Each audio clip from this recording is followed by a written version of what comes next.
Hello everyone, আজকে আমি তোমাদের সাথে শেয়ার করব তরমুজের খোসা ফেলে না দিয়ে দারুণ স্বাদের একটা রেসিপি, যেটা হচ্ছে তোমরা স্টোর করেও রাখতে পারবে।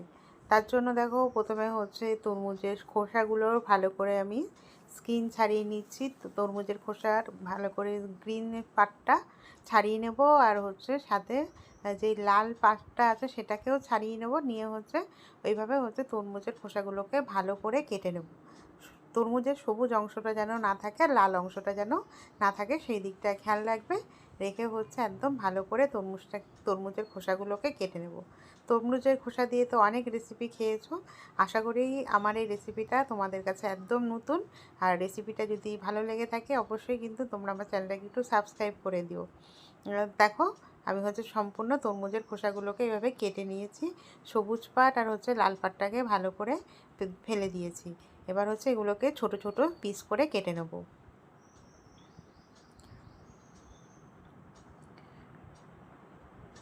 তরমুজের খোসা দিয়ে যে এত সুন্দর একটা রেসিপি হতো, মানে তোমরা কি সেটা জানতে?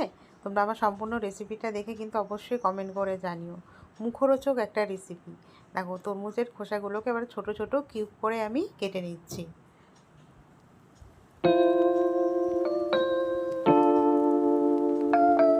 সব তরমুজের খোসাগুলো আমার ছোট ছোট কিউব করে কাটা হয়ে গেছে। এবার আমি একটা নিয়েছি মিক্সিং বোল। তার মধ্যে আমি কিছুটা আগে সুজি, এটাকে হচ্ছে একটু শুকনো মিক্সিতে হচ্ছে গুঁড়ো করে নিলাম। শুকনো অবস্থা মানে একটা পাউডার ফর্মে তৈরি করে নিলাম। তারপরে হচ্ছে ওই মিক্সির মধ্যে আমি মিক্সিং জারের মধ্যে দিয়ে দিচ্ছে হচ্ছে ছোট ছোট টুকরো করে কেটে রাখা তরমুজের খোসাগুলো।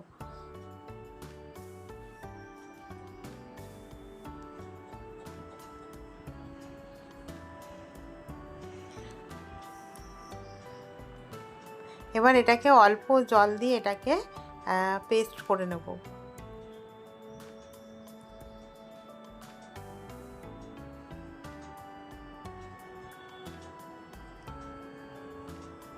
দেখো, একটা মিক্সির মধ্যে দিয়ে এটাকে একদম ফাইন পেস্ট তৈরি করে নিয়েছি। এবার আমি একটা বাটি নিচ্ছি, বাটির মধ্যে আমি একটা ছাঁকনি রেখে দিলাম। এবার এই ছাঁকনির মধ্যে যে তরমুজের খোসাটা পেস্ট করেছিলাম সেটার আমি রস আর কি চেপে চেপে বের করে নেব। জলের পরিমাণটা বেশি দেবে না, যেইটুকু আর কি দরকার সামান্য, যাতে তরমুজের খোসাগুলো ভালো করে পেস্ট হয়ে যায় সেই পরিমাণই আর কি জল দেবে। যতটা আর কি কম জলে আর কি রেসিপিটাকে তৈরি করা যায়। এবার এর মধ্যে রসটা বের করে নিয়েছি। এবার আমি এই রসটাকে হচ্ছে কড়াইয়ের মধ্যে দিয়ে দিলাম। কড়াইয়ের মধ্যে দিয়ে এটাকে এবার ভালো করে গরম হতে দেবো।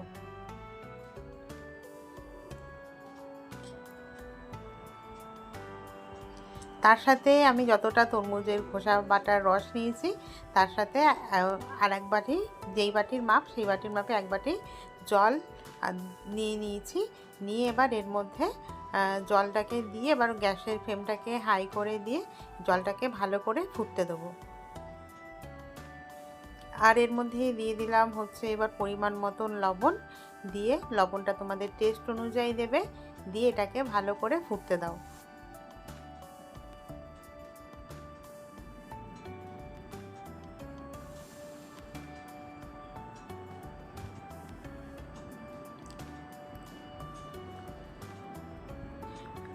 এটা জলটা যখন ফোটাবে, যে উপরে যেই ফেনা ফেনা মতন এগুলো আছে এগুলো একটু তুলে তুলে ফেলে দেবে।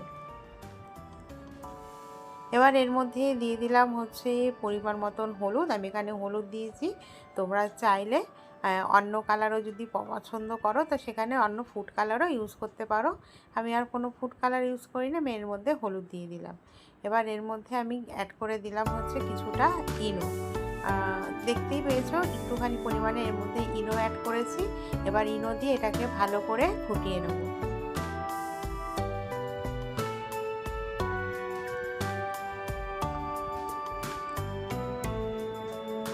এবার এর মধ্যে অ্যাড করে দেব হচ্ছে সেই সুজিটা, যেটা হচ্ছে আমি মিক্সিতে গুঁড়ো করে রেখেছিলাম। এবার সুজিটাকে দিয়ে এটাকে হচ্ছে ভালো করে মিক্সড করতে হবে, যাতে খেয়াল রাখতে হবে যাতে এর মধ্যে কোনো দলা না থেকে যায়। সুজিটা একেবারে দেবে না, অল্প অল্প করে পরিমাণ করে দেবে। আর হচ্ছে কন্টিনিউয়াসলি নাড়তে থাকবে। একদম সুজি দলা যাতে এর মধ্যে থেকে না যায়। তোমরা যদি দেখো যে সুজির দলা কোনোভাবে এর মধ্যে থেকে যাচ্ছে, তো সেক্ষেত্রে হচ্ছে জলটাকে একটু ভালো করে আগে ফুটিয়ে নিয়ে সেই জলটাকে কিন্তু ভালো করে একটু ছেঁকে নেবে, তাহলেও হবে।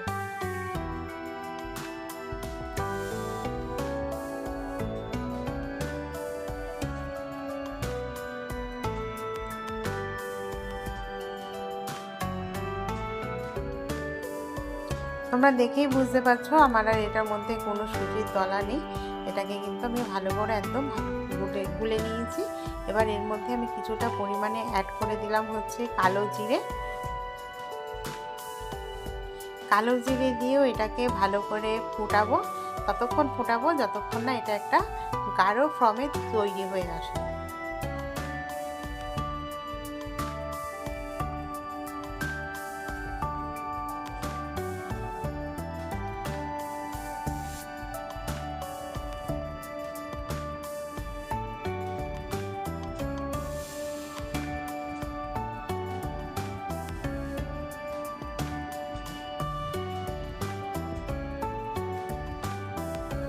এটাকে কিন্তু গাঢ় হতে দেবে, আর এটাকে কিন্তু নাড়তে থাকবে, নাহলে হচ্ছে তলাটা যাতে লেগে না যায় সেই দিকটায় খেয়াল রাখবে। আর এদিকে দেখো আমি একটা থালা নিয়েছি, থালার উপরে আমি একটা অ্যালুমিনিয়াম ফয়েল, আমি নিইনি অ্যালুমিনিয়াম ফয়েল টাইপ, বা তোমাদের কাছে পেপার থাকলে সেটা নিতে পারো। আমি এখানে যে বিস্কুটের প্যাকেটগুলো হয় না, বড় বড় বিস্কুটের প্যাকেট, সেই প্যাকেটটাকে হচ্ছে কেটে এরকম করে তৈরি করে নিয়েছি। এবার এর মধ্যে আমি দিয়ে দিলাম হচ্ছে পরিমাণ মতন সাদা তেল। সাদা তেল দিয়ে এটাকে হচ্ছে এই পেপারটার মধ্যে ভালো করে মেখে নেব, যাতে হচ্ছে আমার রেসিপিটা করতে আর কি সুবিধা হয়।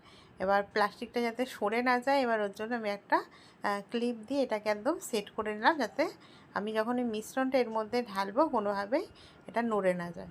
এবার এটাকে আমি সুন্দর শেপ দেওয়ার জন্য আমি হচ্ছে এরকম মোল্ড ইউজ করেছি। ওটা হচ্ছে অপশনাল, তোমরা চাইলে মোল্ড ইউজ করতেও পারো, না চাইলে এমনিও আর কি করে নিতে পারো। দেখো এই জিনিসটা আমার কতটা গাঢ় হয়ে গেছে, তোমরা দেখেই বুঝতে পারছো। খুব একদম মানে জমিয়ে ফেলবো না, কিন্তু আবার খুব পাতলাও রাখবো না। এবার এর মধ্যে কিছুটা আমি অ্যাড করে দিলাম হচ্ছে চিলি ফ্লেক্স। চিলি ফ্লেক্স দিয়ে এটাকে ভালো করে আমি ফুটিয়ে নেবো আর একটু। চিলি ফ্লেক্সটা দিলে দেখতেও ভালো লাগবে, আর হচ্ছে টেস্টটাও ভালো আসবে। ওর জন্য আমি এর মধ্যে অ্যাড করে দিলাম হচ্ছে চিলি ফ্লেক্স। তোমরা যদি কেউ পছন্দ করো তো এর মধ্যে একটু জিরেও, মানে সাদা জিরে যেটা, সেটাও দিয়ে দিতে পারো। আমি কালো জিরেটা দিয়েছি, ওটা দেখতে ভালো লাগবে, আর চিলি ফ্লেক্স দিয়েছি একটু ঝাল ঝাল ব্যাপারটা আসবে, যাতে খেতে ভাল লাগে। এবার দেখো আমি এবার জিনিসটা তোমরা দেখেই বুঝতে পারছো কীরকম গাঢ় হয়েছে, না বেশি খুব গাঢ় হয়েছে, না হচ্ছে খুব পাতলা হয়েছে। দিয়ে এবার এগুলো এক একটা মোল্ডের মধ্যে আমি ঢেলে দিচ্ছি। আমি এটা মোল্ড ইউজ করেছি, তোমরা চাইলে মোল্ড না ইউজ করে এমনিও করে নিতে পারো। দিয়ে এরকম করে এটাকে ভালো করে স্প্রেড করে দেবো। ভালো করে স্প্রেড করে দিয়ে এটাকে হচ্ছে 2 থেকে 3 দিন কড়া রোদের মধ্যে ভালো করে শুকিয়ে নাও। ভালো করে শুকিয়ে নিলেই আমাদের রেডি হয়ে যাবে তরমুজের খোসা দিয়ে দারুণ স্বাদের এই পাঁপড় রেসিপিটা। তো ফ্রেন্ড, তোমাদের আমার এই রেসিপিটা কেমন লাগলো তোমরা অবশ্যই কিন্তু আমাকে কমেন্ট করে জানাবে। রেসিপিটা যদি তোমাদের ভালো লেগে থাকে, ফ্রেন্ড অ্যান্ড ফ্যামিলির সাথে আমার রেসিপিটাকে তোমরা একটু শেয়ার করে দেবে। সবাই খুব ভালো থাকবে, সুস্থ থাকবে। আবার দেখা হবে তোমাদের সাথে নতুন কোনো রেসিপি নিয়ে। তা দেখো আমি হচ্ছে এরকম করে সব কটা দিয়ে দেবো। দিয়ে হচ্ছে 2 থেকে 3 দিন কড়া রোদের মধ্যে এগুলোকে ভালো করে শুকাতে দেবো।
এগুলোকে আমি 3 দিন ভালো করে রোদে দিয়ে নিয়েছিলাম। রোদে দিয়ে এবার কড়াইতে তেল দিয়ে এগুলোকে ভালো করে ভেজে নেব, পাঁপড় যেরকম করে ভাজে, তাহলেই রেডি হয়ে যাবে আমাদের তরমুজের খোসা দিয়ে এই পাঁপড়ের রেসিপিটা।